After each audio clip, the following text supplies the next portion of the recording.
Selamat malam, selamat sore semuanya gitu ya. Hari ini kita akan bicara tentang memaafkan diri sendiri gitu ya. Dan seperti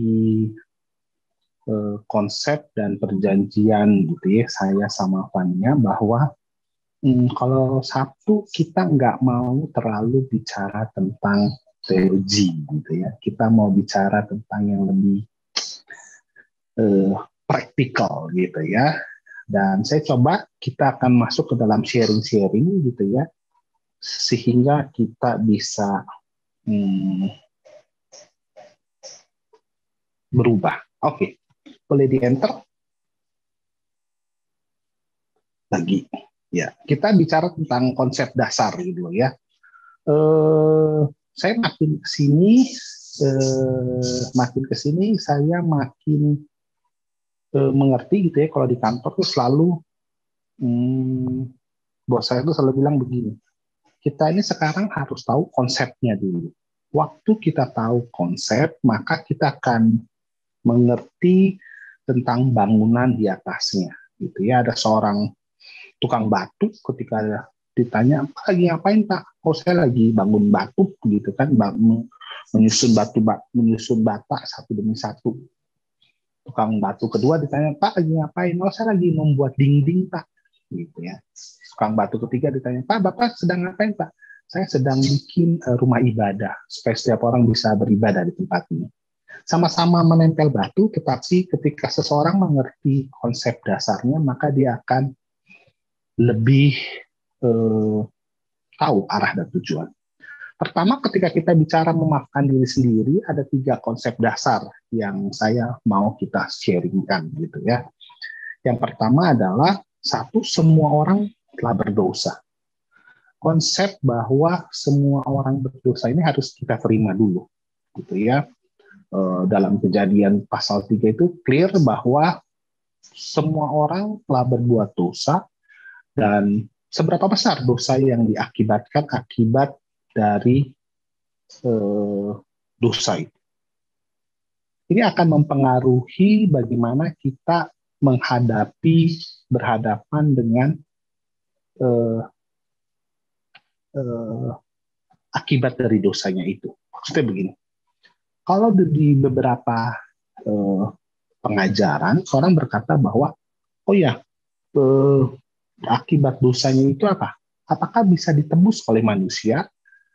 Apakah berdaya rusak seberapa rusak? Apakah ada obatnya atau tidak? Alkitab mengatakan dalam konsep yang kedua adalah upah dosa adalah maut. Artinya ini sesuatu yang tidak bisa ditawar dan tidak ada obatnya. Gitu ya. Kalau orang berkeyakinan bahwa oh ya, dosa itu bisa diselesaikan dengan perbuatan baik, dengan peringatan baik, dengan pengajaran, dengan segala macam. Tapi Alkitab dengan jelas mengatakan bahwa tidak bisa gitu ya. Semua orang berdosa dan upah dosa ialah maut. Hari Minggu yang lalu Pak Edward sudah menyampaikan dengan sangat luar biasa bahwa tidak ada seorang pun Alkitab nyatakan tidak ada seorang pun yang mampu menanggung konsekuensi dari dosa itu. Tidak ada seorang pun yang mampu meminum cawan murkanya Allah. Nggak ada satu orang pun. Sehingga akhirnya konsep dalam kitab kekristenan meyakini bahwa Kristuslah satu-satunya pribadi, satu-satunya yang dapat menyelesaikan dosa. Kita sampai di sini kita clear dulu gitu ya.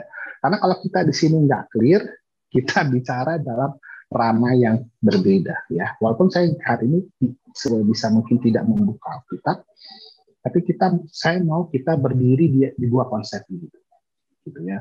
Nah, yang konsep yang ketiga adalah efek dosa. Artinya apa? Bahwa dosa itu berakibat maut, ya betul. Tapi ada efek dosa. Apa itu efek dosa? Ini yang kadang orang suka melupakan, gitu ya.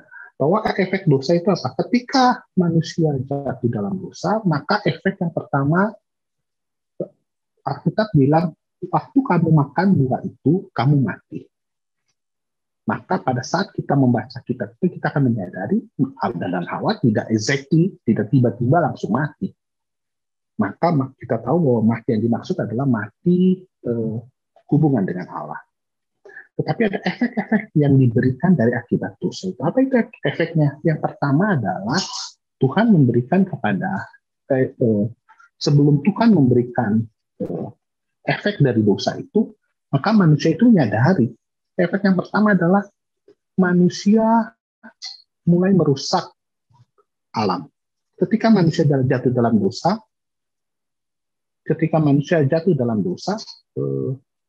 dia menyadari bahwa dia telanjang. Apa yang dilakukan manusia pertama kali adalah mereka ngumpet, mereka ambil pakaian dari daun, mereka merusak alam. Yang kedua, ketika Tuhan datang, apa yang Tuhan lakukan kedua? Tuhan mengorbankan binatang untuk memberikan pakaian kepada manusia. Artinya kerusakan itu sudah sangat rusak. Lalu yang terjadilah efek domino dari dosa ini. Tuhan bilang begini, Adam, karena engkau menuruti perkataan istrimu, maka tanah menjadi terkutuk karena engkau. Gitu ya, semak belukar akan keluar. Yang menarik berarti apa? Sebelum jatuh dalam dosa, tanah itu tidak mengeluarkan semak belukar. Dengan berjerih lelah dan berpeluh, engkau akan mengelola tanah ini. Ya, dari situlah kita tahu bahwa dosa itu tidak hanya berbicara tentang hubungan antara saya dengan Tuhan yang putus, bukan hanya itu, tetapi ada konsekuensi lain yang lebih besar. Terus yang kedua, Hawa, efek domino dari dosa adalah ketika Allah bilang ke Hawa, dengan sakit engkau akan melahirkan. Ya. Dan ini efek dosa ini berlaku sampai hari ini. Gitu ya. Efek dosa masih terus berlaku sampai hari ini. Artinya dengan berjerih lelah, kita orang-orang setiap dari kita yang sudah bekerja mengetahui bahwa ya bekerja itu melelahkan. Gitu ya. Hari ini saya WA-nya mengirimkan dokumen ini, saya kirim jam 2 pagi, gitu ya. Terus Fanya bilang, Kak, ini bukannya selamat malam, Kak, ini udah selamat pagi, kata dia gitu.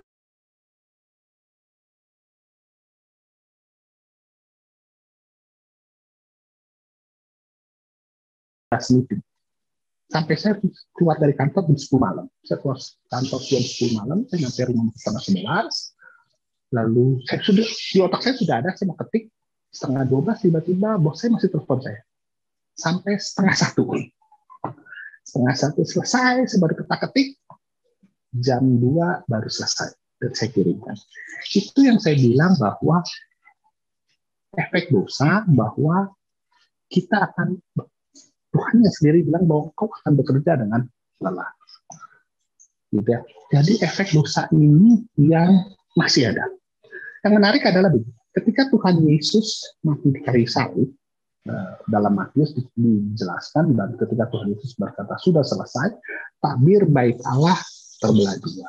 Hubungan manusia dengan Allah secara teologi dikatakan bahwa sudah apa yang kemarin merupakan tertutup sudah dibukakan oleh Kristus. Tapi yang menarik adalah efek dari dosa itu, waktu Tuhan Yesus berkata sudah selesai, masih berjalan, betul nggak? Artinya begini, kita kerja masih tetap susah, betul? Sampai hari ini wanita yang melahirkan masih tetap sakit. Mau disesar ataupun mau normal sama aja. Kalau kata dokter itu opsinya cuma 2. Kamu mau sakitnya di akhir atau mau sakitnya di awal. Kalau sakitnya mau normal, sakit terus selesai. Kalau mau sakitnya dipospon, disesar. Gitu ya. Artinya tetap ada. Nah ini konsep yang bahwa itu harus diselesaikan. Ya, yang menarik adalah ketika kita nih sering, kita anak muda Sering kita melakukan kesalahan dan kita menyadari bahwa Tuhan sudah ampuni kita, tapi ada efek yang memang harus kita selesaikan. Kita sudah berdamai dengan Tuhan, tetapi ada side effect yang harus kita selesaikan. Contoh-contoh. Saya pinjam mobilnya Pak Netsen, gitu ya. Lalu saya bawa ke mobil, tertabrak mobilnya. Maka akibat dari saya membawa mobil, lalu saya bilang Pak Netsen, maaf Pak, mobilnya tertabrak. Yang pertama adalah ada yang menanggung kerusakan itu. Ketika Pak Netsen memberikan pengampunan ke saya, oh udah Kak Jen nggak apa-apa gitu ya. Tetapi sejak waktu dia bilang tidak apa-apa, maka efek dari tabrakan itu ditanggung oleh Pak Netsen. Tapi selesai efek dari tabrakan itu adalah satu, ada yang menanggung ketika dosa sudah ditanggung oleh Tuhan Yesus, maka yang sudah selesai begitu aja. Pak Netsen akan pergi ke bengkel, Pak Netsen akan mengganti spare part mobil yang rusak itu yang harus ada orang yang menanggungnya. Ya, buat teman-teman yang sekolah dari SKM dengan fasilitas sampai hari ini, mungkin teman-teman nggak sadar berapa? Dengar-dengar berapa? 700 juta per bulan katanya gitu ya. Maka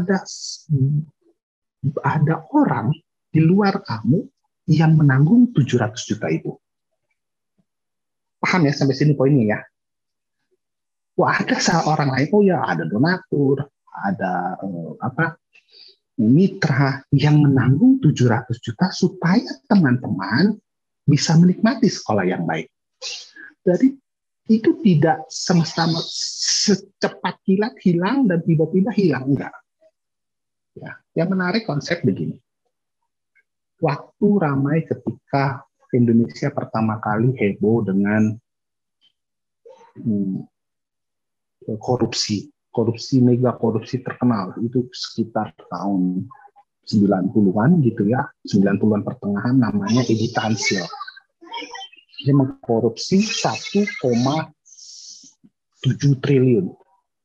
Ya, lalu ramai dibahas, lalu orang-orang bertanya, Edi Tansil nggak diketahui dia Kristen atau bukan. Orang-orang di gereja mulai dibahas bagaimana seharusnya Edi Tansil melakukan. Apakah ketika saya bilang, oh ya saya mengaku bersalah, saya berdoa, saya bertobat kepada Allah, selesai masalah? Ya, konsep tentang dengan dosanya selesai. Tapi konsep bahwa yuk menanggung 1,7 triliun itu belum selesai. Ya, lalu saya punya guru bimbingan waktu itu ya, guru bimbingan ketika saya masih remaja, dia bilang gini, yang harus dilakukan oleh Edi Tansil adalah yang dilakukan oleh Matius pemungut cukai. Apa yang Matius pemungut cukai katakan? Matius pemungut cukai katakan begini, ketika dia sudah bertemu dengan dia mendeklarasi, hari ini Tuhan sudah meneguhkan hati saya gitu ya. Lalu dia bilang, separuh dari hartaku akan kuberikan kepada orang miskin. Dan kalau ada orang yang ambil haknya lebih daripada yang ditangguhkan, apa yang dilakukan? Ku kembalikan berapa? 7 kali lipat. Guru sekolah minggu suka salah tuh. Guru sekolah minggu selalu bilang, oh ya si Matius itu Bandung, nakal, dia suka ngambil. Saya mau bilang, statement itu menyatakan bahwa Matius itu tidak pernah mengambil lebih daripada haknya dia.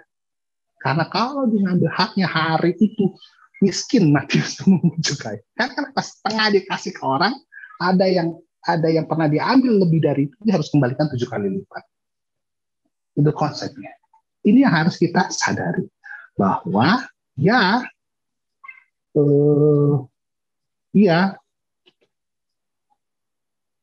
kita ini diselesaikan secara dosa, tetapi efek dari dosa itu harus dijalankan. Oke? Enter Fania.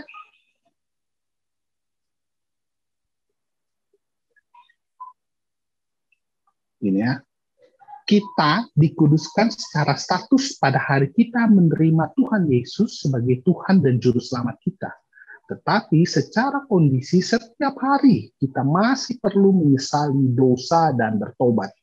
Ya, saya mengutip ini dari bukunya Pak Tong, pengudusan emosi. Artinya iya, kita sudah ditebus, betul. Tetapi bahwa memaafkan diri itu ada hal yang positif adalah ketika kita menyesali dosa kita tiap hari. Ya, enter lagi. Nah, saya mencatat lagi ini kalimatnya Pak Tong ya. Sejarah mencatat bahwa pada saat anak-anak Tuhan dipenuhi kesadaran akan kesucian Allah, pada saat itulah gereja mengalami kebangunan yang sejati dan masyarakat memperoleh perbaharuan sebagai akibat dari kebangunan rohani itu. Artinya begini, Pak Tong. Statement ini dicatatkan pada tahun Stephen Pak Tong tahun 1991 dalam sebuah buku yang ditulis ulang. Apa itu bukunya? Buku yang mencatat ulang khotbah dari Jonathan Edwards. Jonathan Edwards mengatakan sudah hampir mau jabat di benua Amerika. Apa itu judulnya? Judulnya Sinners in Hands of Angry God. Dalam bahasa Indonesia kurang lebih artinya gini. Orang berdosa di tangan Allah yang murka. Ini buku nggak tebal, bukunya tipis, nggak sampai 50 halaman, seingat saya. Tetapi buku yang ketika saya merasa kadang-kadang saya merasa, wah si A ngomongnya salah nih, wah si B ngomongnya salah nih. Ketika saya merasa otak saya, kepala saya lebih besar dari realitas saya, maka biasanya saya membaca buku ini. Buku yang merupakan berisikan dari khotbah Jonathan Edwards. Jonathan Edwards ketika dia berkhotbah, jadi tahun 8 Juli 1741,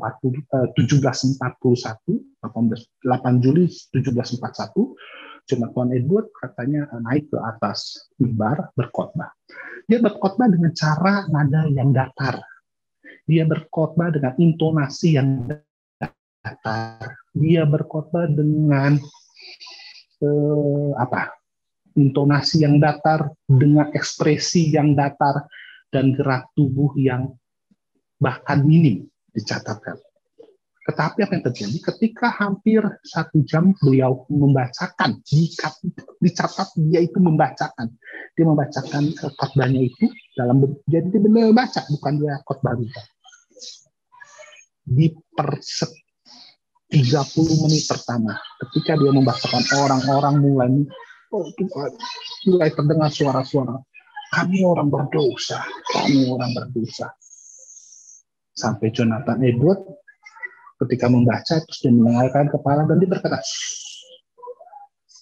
tapi suara itu makin lama makin besar, kami orang berdosa, kami dosa. Apa yang disampaikan oleh Jonathan Edwards? Jonathan Edwards bilang begini, kamu pikir kamu itu layak diselamatkan sama Tuhan?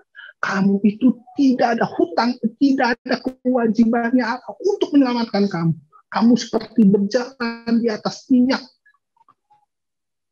Dan pada saat yang sama, Allah yang murka itu akan menghabisi dirimu.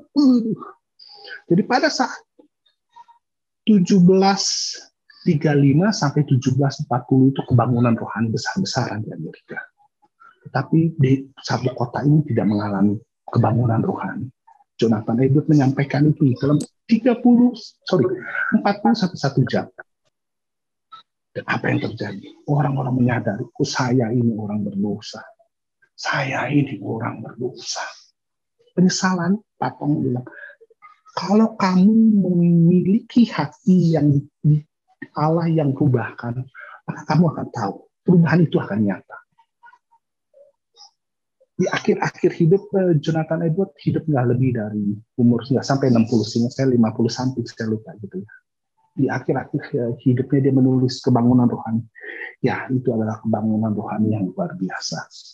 Hari itu adalah kebangunan rohani yang luar biasa. Ya.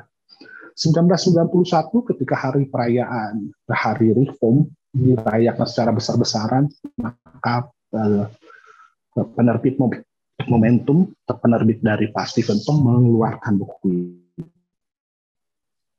Orang Berdosa di Tangan Allah yang Murka. Wah, satu konsep yang luar biasa. Dan ketika orang-orang menyadari, kalau orang menyadari, saya ini dosa Tuhan, saya ini berdosa sama Tuhan, maka ada perubahan. Ya. Kalau kita mau bilang, kita mau memaafkan diri, kamu tahu bahwa benar boleh gak kita merasa, Tuhan saya berdosa sama Tuhan. Waktu kita menyadari Tuhan saya berdosa sama Tuhan, maka harusnya gereja mengalami kebangunan. Dan ketika kita bilang, oh gereja mengalami kebangunan, harusnya masyarakat mengalami perubahan.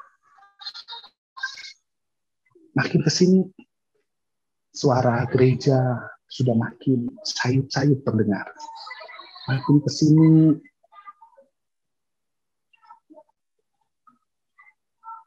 seakan-akan berita Injil itu sudah seperti lilin yang mau dihempaskan oleh badai yang begitu keras. Apakah kita nih anak-anak muda gitu ya, yang merasa, oh ya saya ini sedih sama saya sedih, saya nggak bisa maafin. Apakah kita menggunakan emosi itu menjadi sebuah kebangunan yang terjadi? Ya, saya berharap bahwa teman-teman yang hadir di sini, teman-teman yang ada di sini merasakan mau berubah karena itu. Orang-orang yang menyadari, Pak Bigman bilang begini, apa itu kekuatan, keberanian yang paling besar? Keberanian yang paling besar adalah ketakutan yang terukur. Kamu takut, wajar. Kamu takut melangkah, wajar. Tapi ketika ketakutan kamu ukur itu menjadi sebuah keberanian. Kalau kita menyadari betapa baiknya Tuhan, tadi konsep dasar kita di awal, bahwa kita ini orang berdosa. Tapi Tuhan mau menyelamatkan kami. Dan bahkan dia mengajak kita sebagai partnernya, betapa kita akan mengucapkan syukur. Ucapan syukur inilah yang nanti akan menghasilkan tadi perubahan gereja yang mengalami kebangunan dan masyarakat yang mengalami perubahan. Dengan mudah saya akan bilang, ketika Pak Bigman mengalami perubahan itu, maka tahun berapa? 96 hatinya mulai digerakkan. Saya ketemu Pak Bigman secara fisik pertama kali tahun 94 ya. Khotbah beliau duduk, saya pernah cerita, dia duduk khotbah. Teman saya waktu itu masih SMA kelas 1. Teman saya di sebelah tidur, di depan saya tidur. Dengerin khotbahnya Babe saat itu. Karena kenapa? Karena suaranya nggak jelas, dia menahan sakit, duduk di bangku. Yang waktu itu saya pikir, ini ngapain ini orang masih mau datang ke Kinasi, mau ngasih sharing dengan keadaan mukanya itu pucat. Kamu tahu Babe mukanya hitam gitu ya, nggak putih, tapi sampai kelihatan mukanya pucat itu karena wow. Dan perubahan itu dilakukan. Dia harus operasi, tetapi uangnya tidak jadi. Belakangan saya baru tahu bahwa dia harus dioperasi, tetapi uangnya tidak dia lakukan. Dia tidak mau melakukan operasi karena apa? Uangnya dipakai untuk bikin sekolah Makedonia. Ketakutan kita, pengorbanan kita, gitu ya. Wah, kita masuk ya Tuhan, saya tahu saya berhutang. Dipakai, diwujudkan dalam sebuah tindakan. Dan apa yang terjadi? Masyarakat mengalami perubahan. Ya, Ngabang mengalami sebuah perubahan. Karena kenapa? Ada orang yang merasa, oh iya saya berdosa sama Tuhan. Dan dia menyadarinya itu, dan melakukannya, mengaplikasikannya, bukan cuman. Memang menarik adalah ketika kemarin saya mempersiapkan ini, saya baca buku-buku beliau kembali, gitu kan. Beliau buka mulai dari Channel of Blessing, di mana nanti ada Panetchen di sana, gitu kan.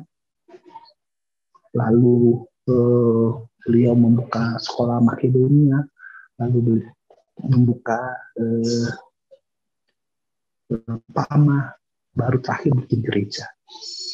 Artinya ketakutan, kegelisahannya disalurkan pada hal yang lain. Oke, boleh di-enter satu kali lagi, Pak? hilang ini. Nah, ini foto siapa nih? Ada orangnya nggak? Ada Susi? Ada Susi dan ada Susi? Saya cek dulu nih. Wah, nggak ada dia. Kenapa saya masukkan foto ini? Ini foto Januari kemarin ya.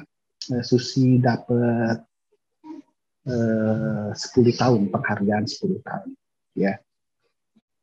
Maka kalau tadi saya bilang, Babe ketika hatinya tahu, oh saya orang berdosa, saya orang yang sudah ditebus sama Tuhan, hatinya bergumul, hatinya merasakan bahwa oh saya harus berbuat sesuatu, dan mengalami sebuah perubahan, lahirlah sekolah mati dunia.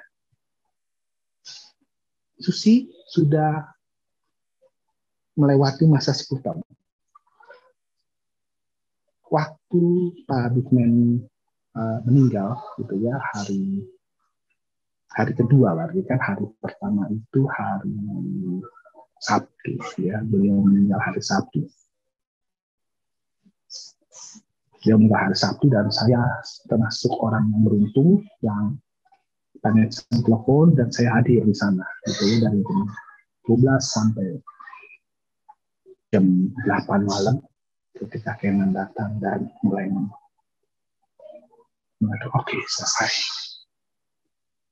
Nah, hari Minggunya saya bilang ke Bu Greg, saya bantu urus surat kematian beliau, gitu ya. Lalu saya nggak tahu gimana, Susi nyamperin saya. Dan ketika saya di kelurahan, Susi bilang begini, saya berhutang banyak sama Pak Bigman. Saya berhutang banyak ke Pak Bigman. Saya menulis gitu ya, Susi mulai berlinang air mata. Saya berhutang banyak. Kalau mungkin beliau nggak bikin sekolah di Ngabang, usia saya cuma mungkin hanya tahu di Ngabang aja. Bahkan katanya lebih jauh, lebih dalam lagi dari Ngabang. Saya nggak tahu kampung halaman Susi. Saya cuma ada hanya di kampung aja mungkin. Saya nggak akan pernah tahu yang namanya Jakarta. Bahkan saya mungkin tidak akan tahu mengenal Allah secara seutuhnya. Saya tidak akan pernah tahu yang seutuhnya. Tapi karena ada seorang Pak Bigman, saya bukan saja saya memiliki well edukasi, tapi juga saya mengenal Tuhan secara seutuhnya.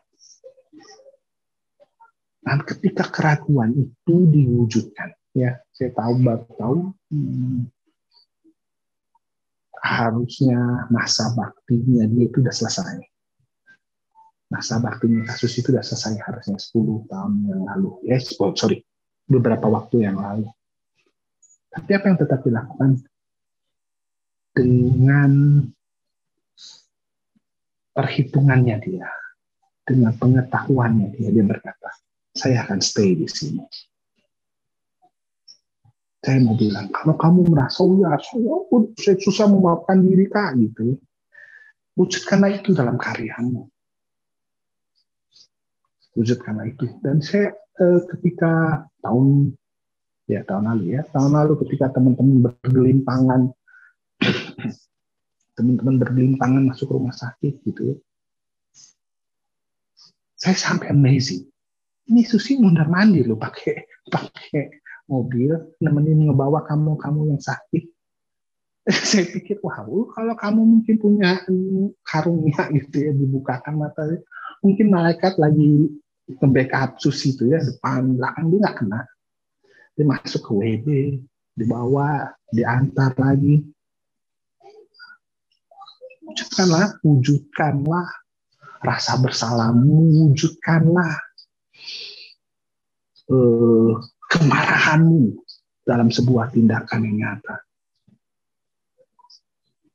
Karena kalau tanpa itu, apa yang mau kita omongkan? Jadi kalau kamu tanya Mas Eko, boleh nggak kita nyalain diri sendiri? Kita akan masuk, boleh nggak kita nyalain diri sendiri? Ania, enter sekali lagi.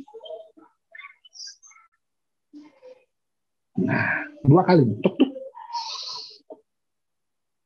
Sekali lagi, harusnya ada sekali lagi. Sekali lagi. Nah, mundur. Pak Adikman dalam bukunya Jawaban Inspiratif pernah ditanya begini. Bagian terakhir itu bertanya, Pak, saya ini jawaban inspiratif ini adalah orang-orang yang bertanya ke Pak Adikman melalui dulu ada tabloid Reformata. Nah, dikumpulkan, nah usia Pak Adikman ketika merayakan usia 50 tahun diterbitkanlah buku ini. Nah, bagian terakhir dari buku ini berisi pertanyaan yang sama seperti yang ditanyakan pengurus dalam sesi hari ini.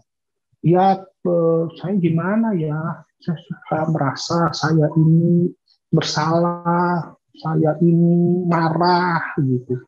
Wajar nggak ya itu? Nah, tadi kan kasih jawabannya.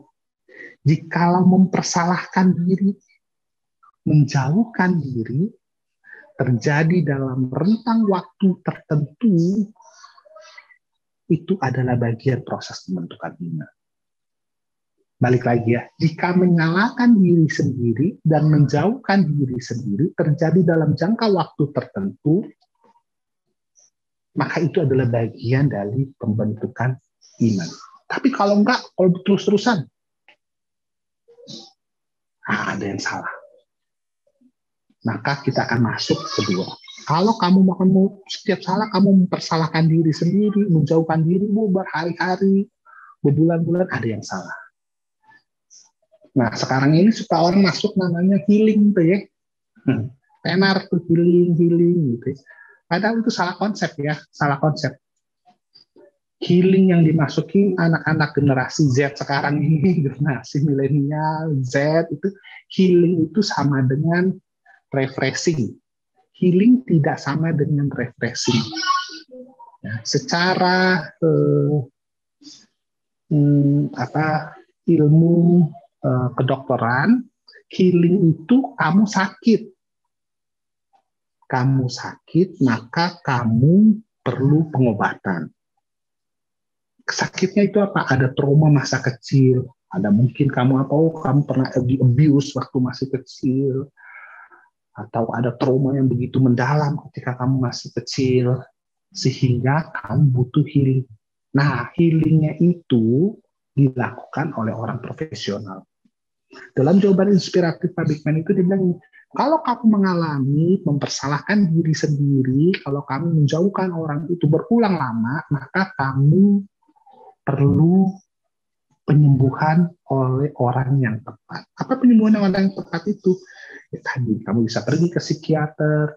Pak Bigman bahkan bilang, pergilah ke psikiater yang memiliki latar belakang kekristenan yang baik. Jangan pergi, Pak, di healing nih Pak, mau ini sama Pak Pendeta, dibuang, tumpang tangan, tengking gitu ya. Kita nggak main di situ. Kalau memang itu. Tapi yang kebanyakan generasi Z ini, generasi milenial, generasi Z, healing itu adalah sama dengan rekreasi. Healing itu sama dengan refreshing. Saya kemarin baru pergi ke satu tempat, gitu ya, lihat satu tempat, terus sudah selesai kita ngobrol-ngobrol, terus dia bilang, Pak, Bapak ke atas aja, Pak. Di atas itu ada tempat makan, ya Bapak bisa healing-healing lah. Saya bilang, Pak, healing-healing. Iya Pak, Bapak lihat pemandangan, Bapak minum kopi, bisa healing lah Pak. Terus saya langsung bilang, bukan healing, itu bukan healing. Itu refreshing, ngerti ya? Itu refreshing. Ya, waktu kita membahas quarter life crisis, kita pernah bilang, ya kamu butuh sejenak duduk diam. Itu yang tadi yang saya bilang. Kita perlu waktu sejenak, duduk diam, memperbaiki diri.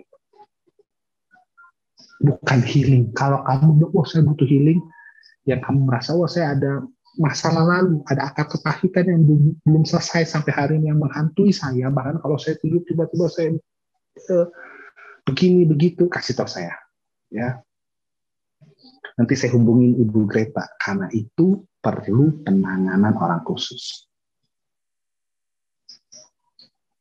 Kalau kamu, ya Pak, saya nggak bisa nih Pak, setiap ini saya marah, saya harus ini, gitu kan. Nah, kamu butuh penanganan khusus. Perlu pergi. Ya, saya punya kakak kandung saya, dia butuh healing. Bahkan sampai di titik dia harus minum obat untuk tidak untuk dapat emosinya terkontrol. Dia harus minum obat, ya. Harus kita pergi ke Prof Anwar gitu kan, karena Prof Anwar ya secara metabolisme tubuhnya dia nggak pas, harus ada obat yang diberikan untuk menenangkan hati. Karena ada kalanya dia mendengar sesuatu dia merasa karena kenapa? Setelah diperiksa memang tubuhnya itu komposisinya nggak pas, gitu ya. Oke. Nah, kalau ada teman-teman yang merasa saya suka begitu Kak, boleh ya WA ke saya, teman-teman tahu nomor WA saya, nanti saya hubungin sama Bu Greta ya. Bu Greta yang ini checklist, ini apa nih gitu ya, kamu masuk sakit apa nih. Kalau memang butuh terapi, hanya terapi bicara bisa dilakukan, atau bahkan kalau kamu perlu terapi obat gitu. Kakak saya mengalami itu ya, harus minum obat. Kalau nggak minum obat emosinya luar biasa, dia akan merasa saya tidak dikasih, dunia membenci saya begitu. Oke, saya pikir kita sampai di sini. Saya memberikan ruang kesempatan buat teman-teman yang ingin berdiskusi, bertanya jawab.